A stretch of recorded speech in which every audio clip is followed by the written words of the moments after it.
de prevenção o ano inteiro, né? Mas em alguns momentos a gente intensifica.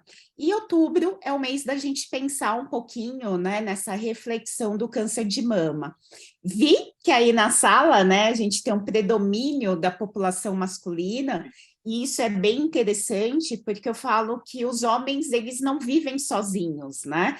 Então, sempre eles têm uma irmã, uma mãe, uma amiga, uma companheira, e vocês podem sim ser essa ferramenta do quê? De estimular nessa população feminina essa reflexão, né? Olha, já fez seu exame, já viu. E aí a gente também tem um outro dado importante, que é o quê? Apesar de ser uma doença, né, bem característico da população feminina, né, que entre as mulheres é uma doença que acaba matando muito, isso não quer dizer que o homem está isento, que ele não possa ter câncer de mama. Óbvio que os números mostram, né, que é uma população bem menor quando a gente compara com as mulheres, mas isso não quer dizer que os homens estão isentos. Então, a primeira informação que eu queria trabalhar com vocês é isso, porque às vezes o homem pensa, isso daí é o problema da mulher, né? Isso daí não me pertence, não preciso preocupar. Não, mesmo sendo, né, um número pequeno da população masculina que são acometidas, o risco existe. Então, esse é um fator importante de vocês também estarem aqui conosco. E um segundo fator é aquilo que eu comentei, né? O homem, ele nunca está isolado. Então, sempre ele está convivendo de alguma forma com as mulheres, e aí vocês têm um papel aí fundamental, né, de estimular essa reflexão. Às vezes a gente não precisa parar um tempão para conversar, mas, né, tenho lá uma irmã, uma amiga de trabalho, viu? A gente está no Outubro Rosa, né? Como que tá seus exames? Pronto, a mulher já se atina, né? E vai lá procurar ali, né, as principais formas de se prevenir. Eu vou começar, Silvinha, até já falando para todos aqui. Se alguém tiver alguma dúvida ou precisar fazer algum comentário, a gente está aqui à disposição, pode levantar as mãos ou até falar aqui pelo chat, a gente responde. Vamos começar, Silvinha, com a questão dos sintomas. Quais seriam os sintomas aí dessa doença? Vamos lá, quando a gente pensa em sintomas, a gente tem muitos sintomas relacionados à própria mama, né? Então, o que pode acontecer? Quando a gente pensa em fisiologia, né, a gente tem duas mamas e a ideia é que elas sejam muito parecidas. Então, quando a gente tem o desenvolvimento do câncer, a gente vai ver que em uma das mamas a gente pode ter algumas alterações. Que tipo de alteração? Às vezes, o mais falado, né, é a sensação, né? A gente faz a palpação e sente um caroço. Então, é um sinal, eu sempre falo, não é um sinal que a mulher tem um câncer, mas é um sinal do quê? Que eu preciso procurar o profissional de saúde.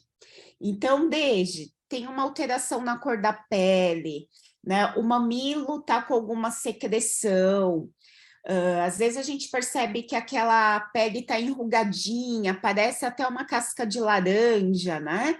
Poxa, tem uma alteração, preciso procurar ali o médico, né? Ou uma unidade básica de saúde, sentir uma alteração de dor, né? De sensibilidade.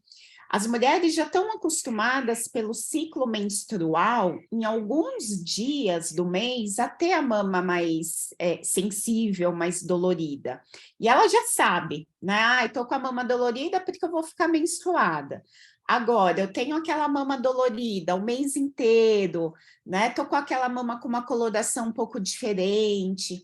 Percebi na palpação aquele carocinho, né? Secreção, são coisas que, sinais que não são que a gente chama fisiológicos, né, normais. Então, qual que é a ideia? Né? Não é, eu apresentei isso, eu tenho câncer. Não, mas eu apresentei, o que eu preciso? Procurar o profissional de saúde. E aí ele sim vai fazer um exame mais detalhado dessa mama e direcionar para os exames quando necessário. Então, o olhar sempre é o quê? É a gente conhecer o nosso corpo, né? Aqui a gente está com foco bastante, né, no câncer de mama, mas eu falo que é o conhecimento do nosso corpo inteiro. A gente convive com esse corpo o dia inteiro, há anos, então a gente conhece.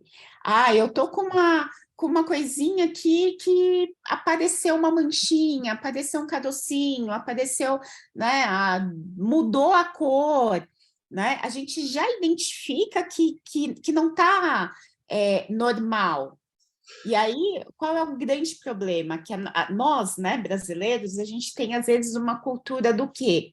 Ah, deixa quieto, depois eu vejo, né?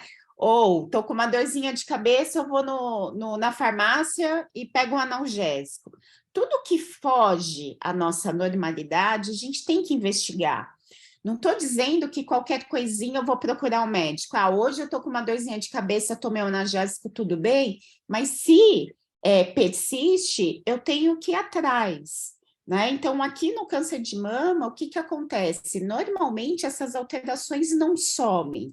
Então, eu estou lá com alteração na minha mama, posso fazer o que eu quiser, não vai sumir, né? Então, o que que eu preciso?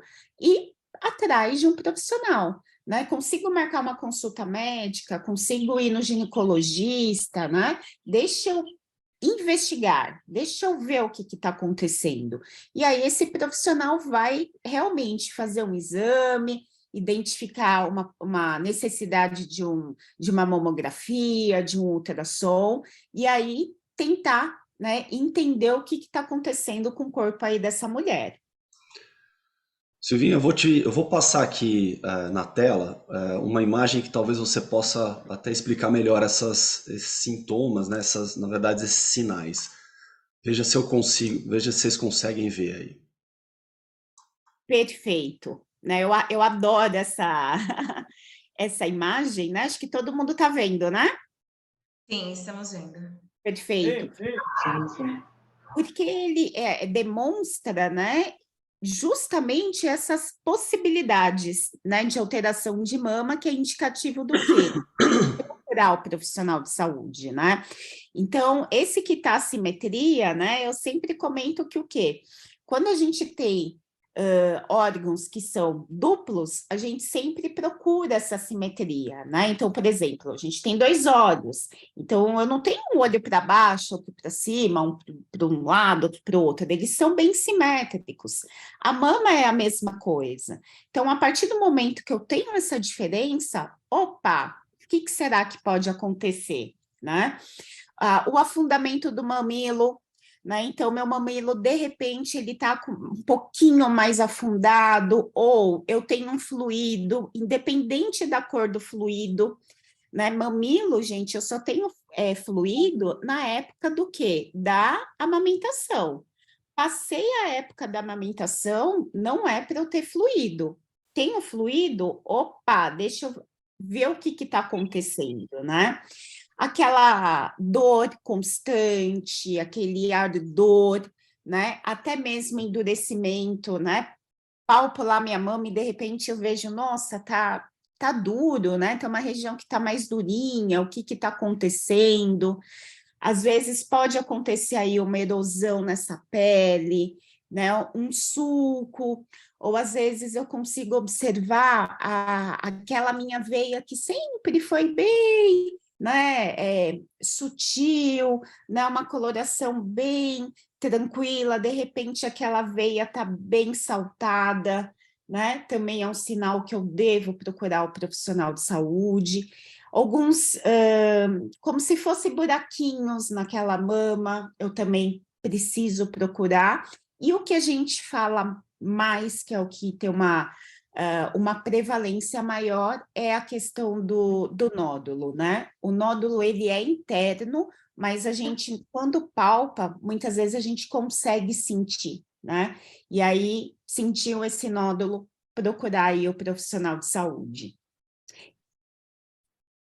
Acho que agora eu parei Fica Legal. transmitindo, tá ótimo. Então, tá bom. Então, a gente segue aqui para a pergunta sobre a mamografia, né? A mamografia de rotina em mulheres deve ser feita a partir de qual idade, Silvinha? Então, o que acontece? Quando a gente pensa dentro do Sistema Único de Saúde, o que acontece? A gente pensa que vamos procurar o problema na população que tem mais chance de adoecer. Esse é o raciocínio do nosso Sistema Único de Saúde, né? E aí, quando a gente analisa a questão do câncer de mama, apesar, daqui a pouco eu vou comentar que o perfil está mudando dessas mulheres que têm o câncer de mama, mas o que a gente tem mais consolidado é que ela aparece acima dos 50 anos, né? Dos 50 aos 69 é o boom. Então, o que acontece, né? Pelo SUS, a gente vê indicação nesse sentido. A mulher que não tem sintoma nenhum, que não tem fator de risco, ela começa a fazer a partir dos 50 anos, e o ideal é que ela faça essa mamografia de 2 em 2 anos. O que acontece? Eu tenho um fator de risco, ou seja, minha mãe teve o câncer de mama, né? Eu tenho um risco maior. Normalmente, essa mulher conversa com o seu médico, muitas vezes é o ginecologista ou até mesmo o clínico, né? E ele pode pedir antes, né? Normalmente, essa é a rotina dentro do SUS. Agora, quando a gente tem o convênio, né? Ou faço acompanhamento particular, mas hoje o convênio, né, vem como uma ótima ferramenta aí para ajudar na nossa saúde. Normalmente, né, o nosso médico ele já começa a fazer uma investigação quando a mulher, né, beira lá os 40 anos e às vezes até antecipa um pouco o início da mamografia. Mas quando a gente pensa em Ministério de Saúde, quando a gente pensa em SUS, né, normalmente a partir dos 50 anos começa essa rotina. Fiz a mamografia, deu tudo certo, repete a cada 2 anos. E aí a ideia é que a gente consiga, né, ter essa rotina de 2 em 2 anos realizar o exame. Não tendo alteração, aí a gente vai continuando. Léo, eu acho que tem alguma... Isso, foi um comentário aqui do chat, né? Que dizendo que a pessoa começou a realizar a mamografia a partir dos 30 anos, pois a mãe foi acometida com câncer de mama aos 49 anos. É interessante, né, Silvia, até relacionado a isso, se toda pessoa que teve um parente, né, que foi acometido pelo câncer de mama, se deve fazer, por exemplo, um teste genético. Exato, né? Então, o que acontece? Você tem 2 olhares aí, né? Um é a questão mesmo, igual aquela, a Verônica, né, comentou. Minha mãe teve, e teve relativamente nova, começa esse rastreamento antes, né? E aí o teste genético, ele traz o olhar do quê, né? Poxa, minha mãe teve o câncer de mama, às vezes nova, será que eu tenho esse gene, né, para essa mutação? Hoje já está bem mais comum a solicitação, até a cobertura pelos planos de saúde para esse teste, né? E aí o que acontece? Quando o teste ele é negativo, ele traz uma ideia do quê? Olha, essa mulher não tem, né, esse gene para essa mutação, então eu consigo até dar uma espaçadinha maior aí nos testes de rastreamento. Positivo. Positivo não quer dizer que eu tenho gene. Saúde não é matemática, gente. 2 mais 2 é 4, tá? Então, não quer dizer que eu tenho gene e que, teoricamente, eu vou ter o câncer de mama. Não. Mas se deu positivo, o que acontece? Eu vou ter um acompanhamento mais intensivo dessa mulher. Então, eu vou fazer os exames, né? Anualmente, né? Eu vou acompanhar se existe alguma alteração, eu vou orientar muito bem essa mulher para que qualquer alteração ela busque o serviço de saúde. Então, se a gente for comparar alguns anos atrás, os testes genéticos eles eram bem com um pedido bem restrito, quase não tinha Que hora da como. manhã vai fazer o pão? Hoje já vem isso mais à tona, né?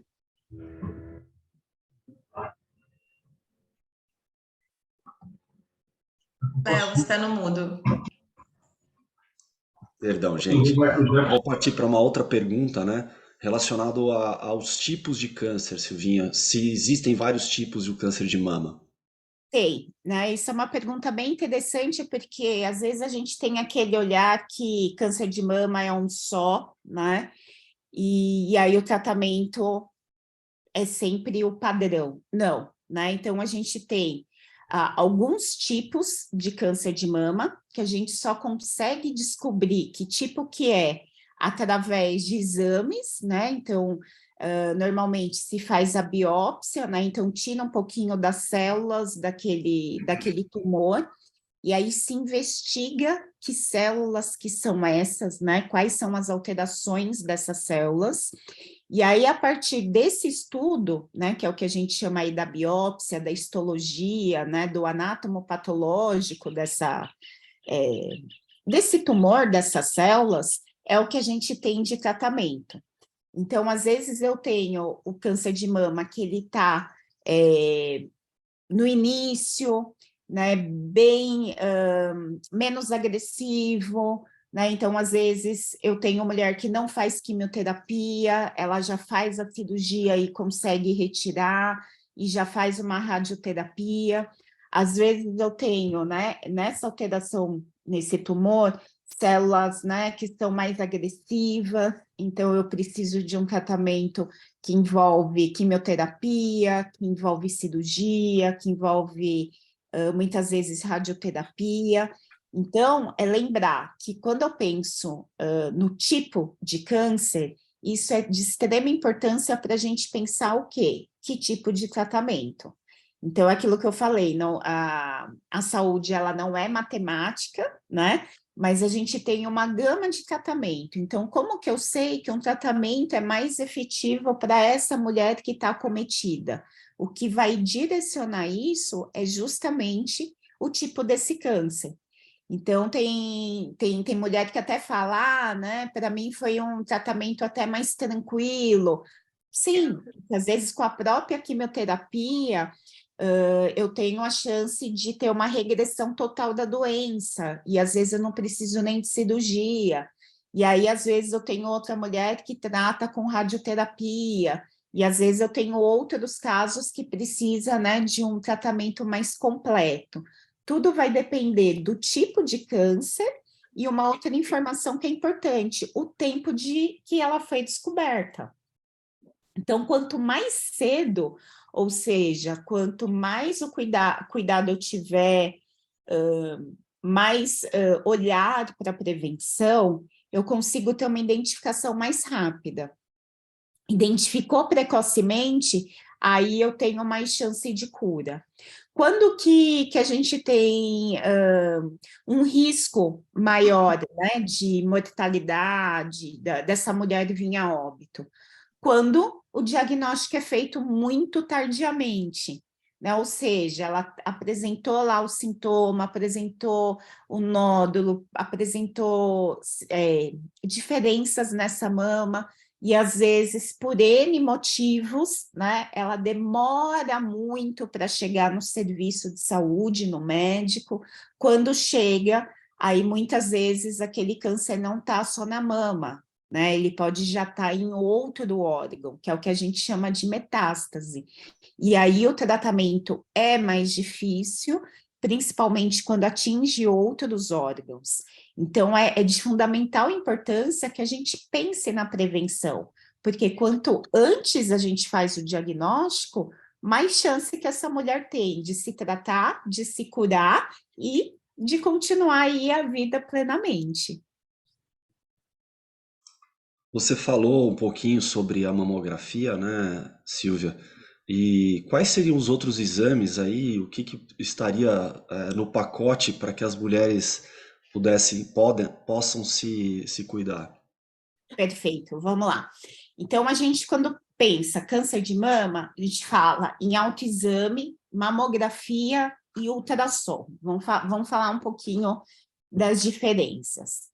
O autoexame é o exame que a gente faz, a mulherada faz em casa mesmo, né? Então, é aquele exame da mãozinha atrás da nuca, vai palpando a mama, vai vendo se tem alguma alteração.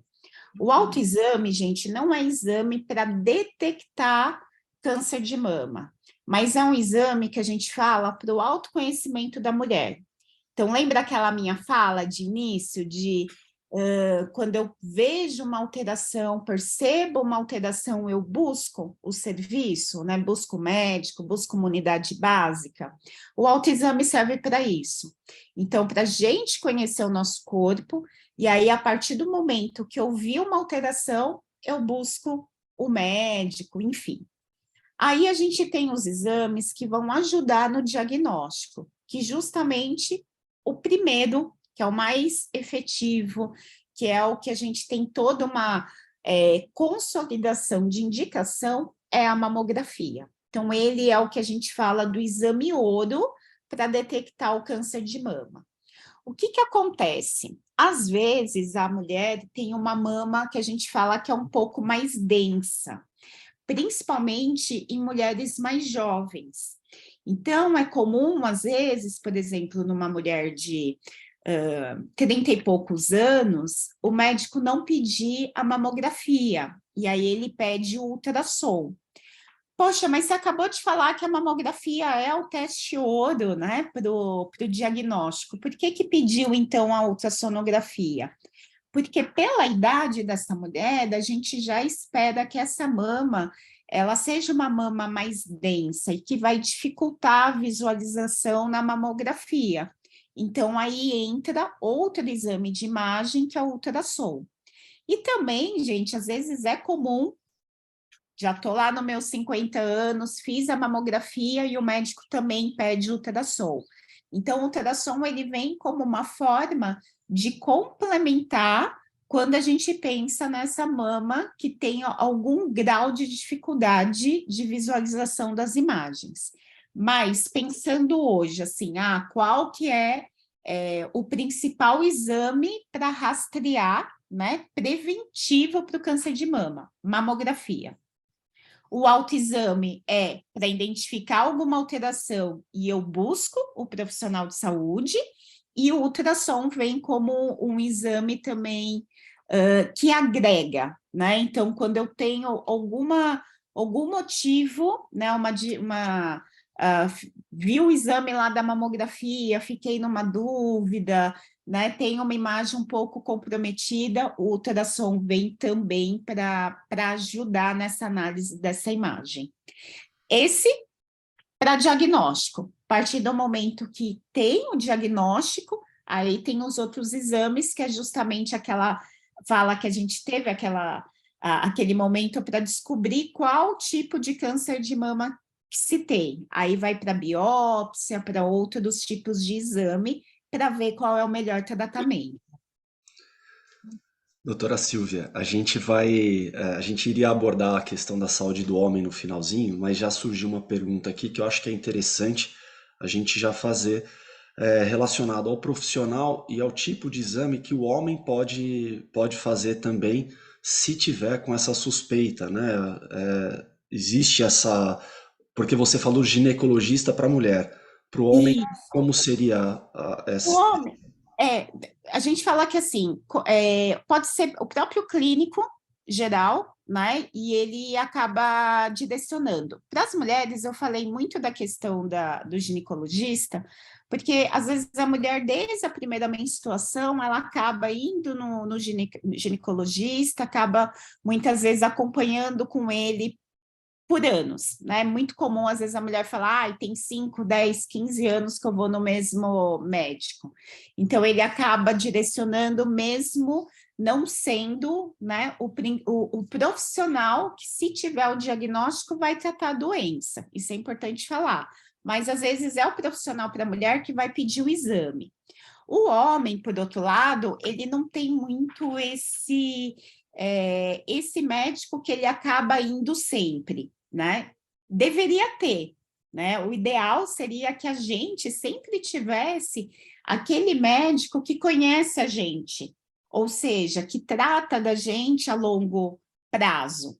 E o que acontece? Às vezes o homem, ele acaba indo no pronto-socorro quando precisa, e quando ele tem uma alteração específica, ele vai no especialista. Ah, eu tenho a pressão alta, eu vou no cardio, né? Eu tenho diabetes, alguma alteração endócrina, eu vou no endocrinologista.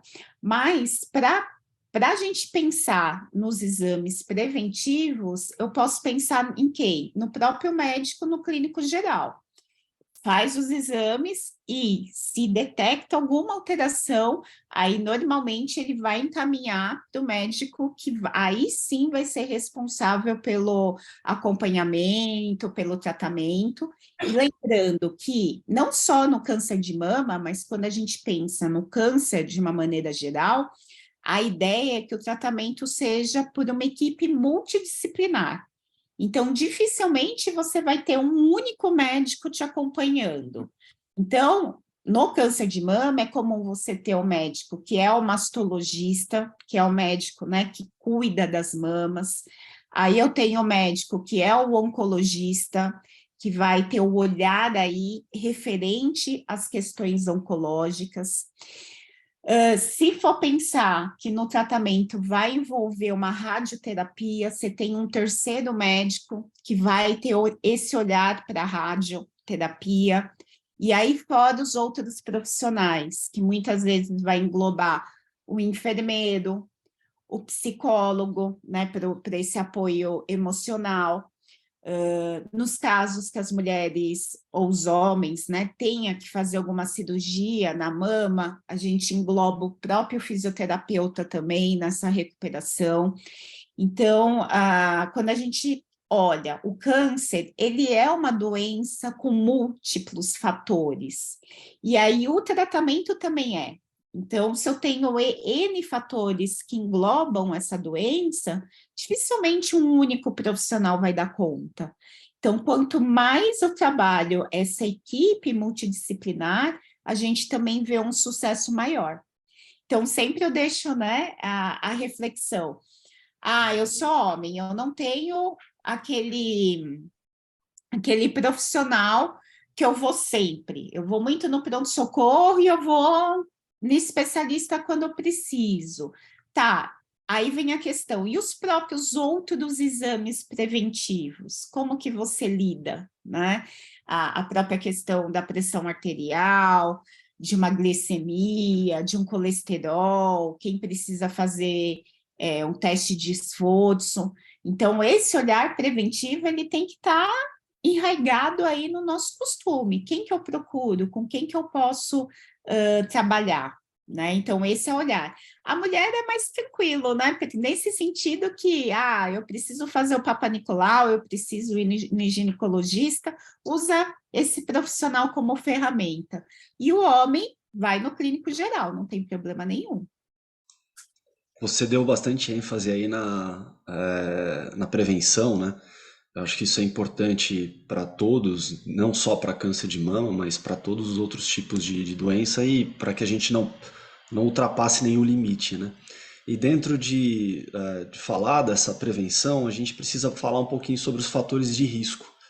Então, se você puder colocar esses fatores, a gente tem aqui depois umas perguntinhas que para saber se é verdadeiro ou falso. Ótimo, né? Então, vamos lá, fatores de risco. Um fator que é bem importante é a questão familiar mesmo, né? Então, a gente já até falou um pouquinho. Se eu tenho, principalmente, que a gente fala, né, na primeira linha, então, os pais, irmãos e filhos que têm a doença, provavelmente eu tenho uma chance maior, né? Então, tive lá uma mãe que teve o câncer de mama, ainda mais se foi numa idade mais jovem, eu preciso estar atento, né? O que mais? Que é importante, mas são fatores que eu não consigo muitas vezes mudar, mas é importante a gente saber, né? Para as mulheres, a questão da menstruação. Então, fiquei menstruada antes dos 12 anos é um fator de risco. Da mesma forma que se eu tive uma menopausa tardia, ou seja, após os 50 anos. Então, menstruar muito cedo e ter a menopausa tardia entra como fator de risco. Que mais? Não ter filho também é um fator de risco, ou ter a gravidez após os 30 anos. Tudo isso são fator de risco, gente, mas eu não vou eliminar, por exemplo, um fator de risco ficando grávida. Ah, vou ficar grávida aí na casa dos 20 anos porque preciso trabalhar o fator de risco para o câncer de mama. Não precisa ter esse olhar radical, mas é a questão da gente entender o que eu tenho de fator de risco e ficar atento. Que mais? Agora a gente tem alguns fatores de risco no qual a gente pode mudar, que é o quê? A questão de comportamento.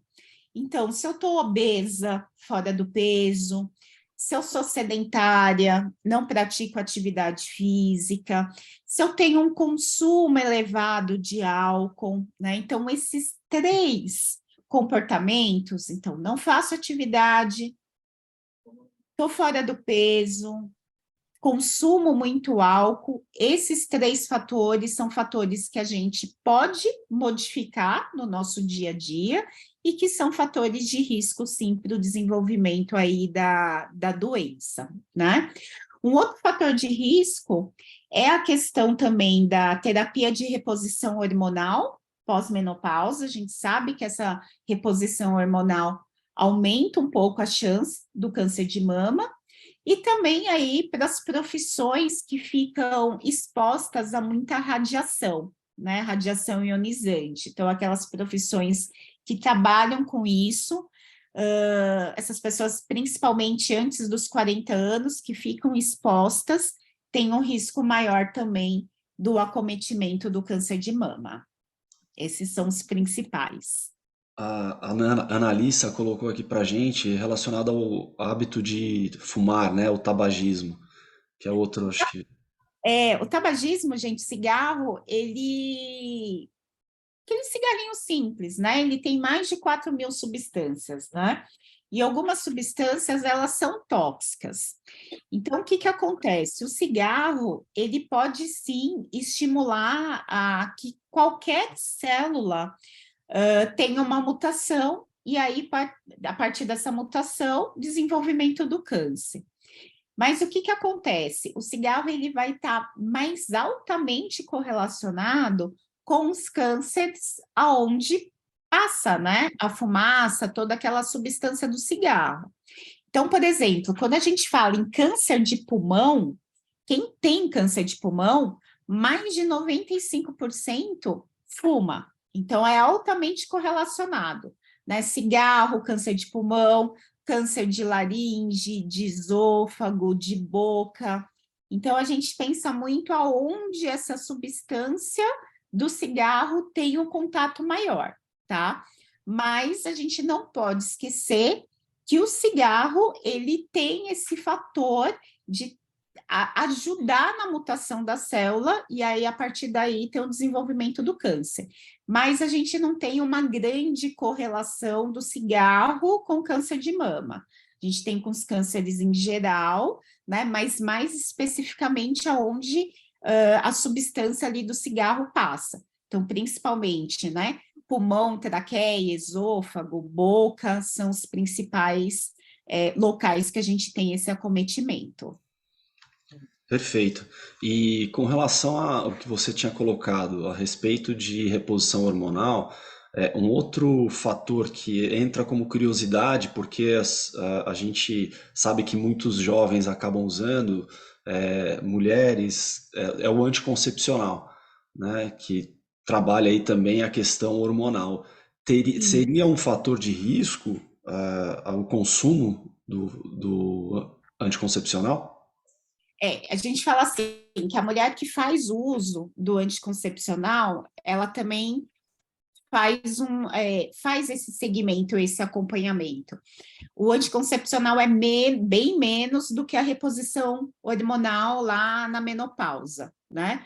Mas o anticoncepcional, ele trabalha toda a questão hormonal e aí tem influências. Inclusive, quando a gente fala no câncer de mama, tem um dos tipos do câncer de mama que a gente fala da questão dele responder ou não a tratamentos que usam hormônio, né? Então, por exemplo, é comum quando a mulher tem o diagnóstico e não sabe que tipo de câncer que é, tem muito médico que já pede, olha, você faz uso de anticoncepcional? Já para, porque a gente tem que ver qual que é o tipo de câncer, se tem alguma interferência. Então, de novo, né? A questão do uso do anticoncepcional, ela deixa a mulher um pouco mais propensa, né? Mas não é um número tão grande a ponto de falar, olha, não usa o anticoncepcional, senão ele nem estaria no mercado. Mas é importante que as mulheres que usam tenham, né, esse alerta. E não só isso, né, porque o anticoncepcional também é fator de risco para outros tipos de problema, né, então problemas vasculares. Então, tudo que a gente toma, que não é, né, a alimentação comum, né, porque às vezes a gente fala, o anticoncepcional não causa nada, né, a gente tem que ter um cuidado maior, porque ele tem uma propensão a ter o desenvolvimento de possibilidades que, se eu não tomasse, eu não teria. Então, a questão vascular é importante nesse olhar, e a questão de câncer de mama também. Então, não é que, eu tomo, eu vou ter, ou eu aumento demais a minha chance. Não, mas é algo aí externo que a gente precisa prestar um pouquinho de atenção. Alguém tem alguma pergunta? A gente sempre interrompe um pouquinho para saber se alguém tem uma pergunta, fiquem à vontade. E eu já vou engatar uma outra aqui, Silvia, pergunta relevante, é relevante a questão da amamentação, né? Se isso pode ter alguma influência relacionada ao câncer de mama. Vamos lá. O que acontece? O fato, né, de não ter filhos e aí não amamentar, ele acaba sendo um fator de risco, tá? Então, por isso que a gente falou lá, né? Uma gravidez tardia, ou não ter filhos, acaba sendo um fator de risco. E aí a gente tem um outro cenário, que é o quê? Quando a mulher tem um diagnóstico e, de repente, ela engravida, né? Então, aí vai ter que ter um tratamento todo diferenciado. Então, a gente fala o quê? Pensando só na questão da preventivo e da amamentação, a amamentação acaba sendo um fator protetivo. Então, fui mãe, né? Vamos amamentar aos 6 meses, que isso, né? Primeiro, é super importante para o bebê e também para ela como um fator protetivo. Perfeito. Aqui no chat apareceu uma outra pergunta bem interessante, isso até remete à minha área, que é a educação física, que se tem muito uso desse tipo de substância, né, que são os anabolizantes. Ele também pode ser um fator de risco? Bem lembrado, pode sim, né? Então, normalmente, o anabolizante aí usado para esse ganho rápido de massa muscular, a gente já tem estudos que correlacionam, sim, o uso do anabolizante com o aumento do câncer de mama. Tem sim. Perfeito. Com relação ali, você tinha dito a importância do ginecologista, mas eu queria perguntar para você a importância aí da equipe multidisciplinar, né? Desde o começo da prevenção até ali após o diagnóstico. Perfeito.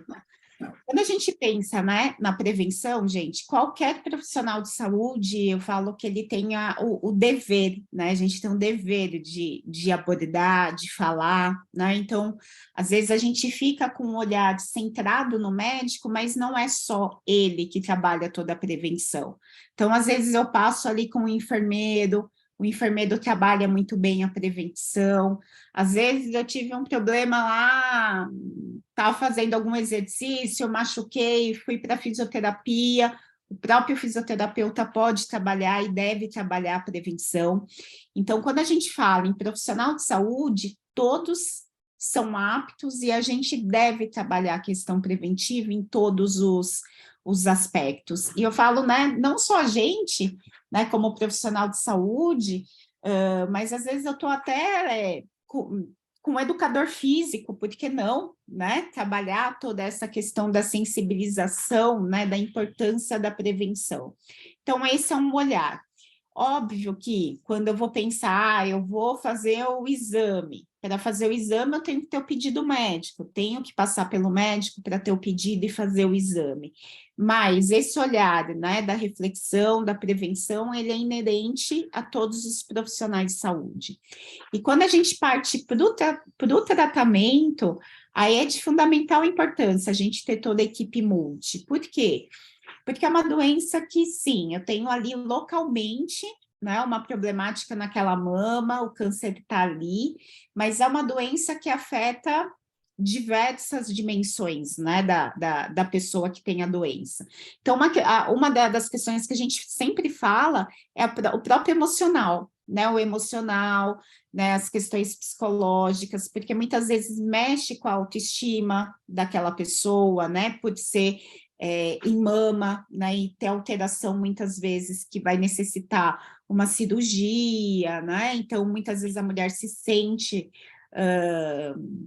mutilada, né, às vezes entra a questão do companheiro, da companheira dessa pessoa, então o psicólogo, ele é de fundamental importância, não só para quem está enfrentando a doença, mas para o familiar. Como eu comentei, em alguns casos a gente precisa da cirurgia, precisa. E como que a gente vai reabilitar depois o movimento daquele braço, né? Então entra a questão do fisioterapeuta, muito importante. O próprio nutricionista, porque quem faz a químio tem as alterações, né, de gastrointestinal, então fica muito enjoado, muitas vezes apresenta muito vômito, pode apresentar diarreia, e aí muitas vezes essa mulher para de comer, né, diminui a ingesta, então vem o nutricionista para ajudar a balancear. Então, é o que a gente fala, quanto cada profissional trazendo o seu conhecimento específico, quem ganha é a pessoa que está sendo tratada.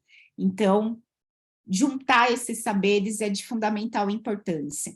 E na prevenção, né, todos, inclusive a gente aqui conversando, qual que é a ideia, né, principalmente aí os homens que estão aqui nessa reunião, que saiam, que quando chega em casa, converse com a filha, converse com a esposa, converse com a mãe, né, que passe esse olhar, né, essa ideia preventiva. Então, prevenção a gente tem que pensar o ano inteiro, mas a gente tem um mês aí em especial para não deixar passar mesmo. Opa, como que estão aí meus exames? Uma atitude radical, como foi a atitude da Angelina Jolie, que antes de ter o câncer de mama diagnosticado, por conta de todo o histórico familiar dela, e também pelos testes genéticos que ela fez, ela tirou as duas mamas, né? Isso. E eu queria que você falasse um pouquinho sobre essa cirurgia radical, né? E falar um pouquinho sobre a mastectomia, sobre ali o que se faz quando já está diagnosticado esse câncer. Vamos lá, né? Foi bem polêmico, né? Quando ela veio a público e falou. O que aconteceu? Ela fez o teste genético e aí deu positivo. Então, é aquilo que eu comentei, né? Não é que eu tenho o teste genético, que eu vou ter a doença, mas aumenta muito a chance. Então, o que acontece? Tem mulheres, né, que optam mesmo. Eu tive o teste genético positivo, o ideal é o quê? Eu vou tirar as duas mamas, né? Antes mesmo de ter a doença. Esse é um cenário. Um outro cenário é o quê? Às vezes a gente tem um câncer em uma mama, faz o teste dá positivo. Então, muitas vezes, nesse caso, a gente tem profissionais junto com o paciente que acabam indo da vertente do quê? Eu vou tirar da mama, que eu tenho problema, e também vou tirar da outra sadia. Por quê? Porque como eu tenho uma propensão, um teste genético maior, positivo, eu tenho uma maior chance de ter uma recidiva. Então, esse é um outro olhar também. Eu tenho uma mama doente, mas eu tiro as duas porque eu tive o teste ali positivo. E a atitude da Angelina, que a gente fala, foi mais radical, mas é por causa, né, desse teste genético que aumenta muito a possibilidade. Então, quando a gente trabalha ali com os mastologistas, os oncologistas, a gente tem sim os profissionais que vão muito para essa vertente, tem outros que nem tanto, né, são um pouco mais conservadores, mas a gente fala, deu positivo, investigou, converse muito intensamente com o seu médico para tomar a principal aí conduta. E aí, quando a mulher tem o diagnóstico e a gente pensa no tratamento com a mastectomia, a gente tem desde o tratamento, que é o quê? Aquele câncer, o tumor, ele está num tamanho menor, ele está bem localizado, né? A gente tem a possibilidade de tirar apenas o tumor e que a gente chama de margem livre, que é um pouquinho do tecido que não está comprometido. Então, eu tiro uma parte dessa mama, então é um tipo de cirurgia.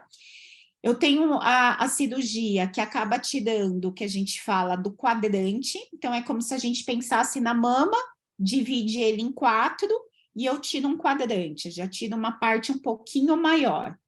E às vezes, quando, né, esse tumor está muito grande, ou às vezes eu tenho a mama com mais de um foco, né, do tumor, a gente vê a retirada total daquela mama, né? E lembrando que, tirei uma parte, ou tirei toda a mama, hoje, né, os estudos já estão bem consistentes, né? Não quer dizer que aquela mulher vá ficar sem a mama. Hoje a gente já trabalha muito a reconstrução dessa mama, né? E aí, de novo, o que vai determinar se eu tiro só o tumor, ou se eu tiro a mama inteira, ou se tem uma indicação de tirar das duas, né? O tecido mamário dessas duas mamas, é todo o histórico desse paciente, é o teste genético, é o tipo de câncer, né? E o momento do diagnóstico. Então, tudo isso tem uma interferência grande. A própria quimio, né? A quimioterapia, às vezes, ela é indicada antes, para justamente esse tumor reduzir e ter uma cirurgia menos invasiva. Então, tudo vai depender. A gente não tem ali, né, a receita do bolo para todo mundo, mas a gente tem já ferramentas, né, para o tratamento, que aí vai de acordo aí com o tipo de câncer e o momento de diagnóstico. Certo. Léo, Silvia, muito obrigada por esse momento de tantas informações relevantes, tantas dúvidas. Muito obrigada a todos os colaboradores da CITA que estiveram conosco nesse momento. Se tiverem alguma dúvida, podem encaminhar aqui para a Gold, que nós iremos respondê-las, né, enviar para vocês, assim como o material de apoio e a gravação aqui do nosso evento, tá? Novamente, eu quero agradecer muito por terem tirado esse tempinho aí, dessa rotina muito corrida, para falarmos sobre saúde. Muito obrigada a cada um de vocês, tá? Obrigada, gente. Um ótimo dia. Obrigado, gente. Obrigada a todos. Gostaria de agradecer bastante aí o apoio, a parceria da Gold Star, Ana Alice, doutora Silvia, foi uma contribuição muito boa, reflexiva, e eu acho que é isso que a gente está buscando, né? Levar para todos o conhecimento para prevenção.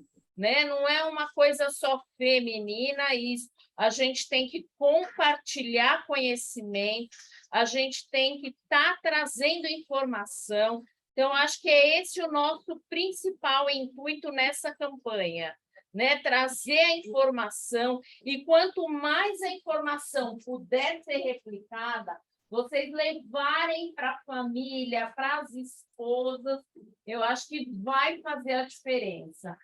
Se a gente consegue um diagnóstico precoce, a gente tem uma grande possibilidade de cura.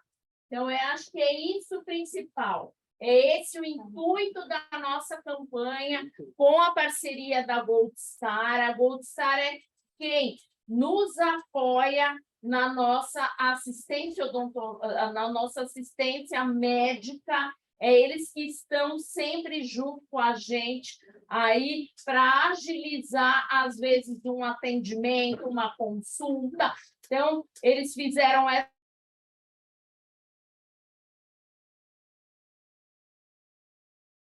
essa formação para casa, para quem tem a esposa, filha, irmã, mãe. Eu acho que é super valioso a gente ter a informação e poder levar. Agradeço demais aí vocês, obrigada pela parceria, espero que a gente consiga aí em mais uma campanha. Temos o Novembro Azul, estarmos juntos para levarmos informação.